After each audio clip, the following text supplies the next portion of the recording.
Шаввал айы менен карыз күндөрдү бир кармаса болобу? Эң көп берилген суроо. Шаввал айында 6 күн орозо кармоо сиздер билесиздер мустахаб. Карыз орозолорун кармоо бул важип, парз да. Ошондо биздин мазхабтын эрежелери боюнча ибадат экиге бөлүнөт. Максат кылынган ибадат, максат кылынбаган бирок ибадат. Мисалы даарат. Даарат бул ибадат болуп эсептелет, бирок негизги максат эмес. Намаз окуш үчүн адам даарат алат. Же мечитке киргенде мечит акысы деп коет, тахиятул масжид. Ал дагы негизги ибадат болуп эсептелбейт дагы. Ушундай ибадаттарды башка бир максат кылынган ибадат менен өтөсө чогуу өтөлүп кете берет.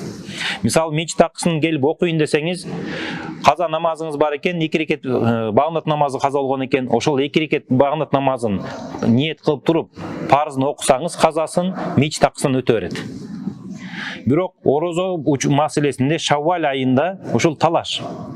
Биздин эрежелерге көрө Шаввал айында атайын парызды ниет кылып кармаса, анда Шаввал айынан өтпөйт, өзүнчө башка күндөрдү карма бериш керек деген алымдарыбыз көп. Кайчылаш пикирлер бар.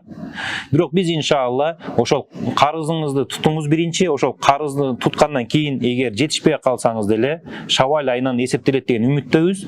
Бирок эрежелерге көрө Ханафи мазхабында экөө башка тутулуш керек. Биринчи парыз кармалыш керек, анан нафил кармалыш керек.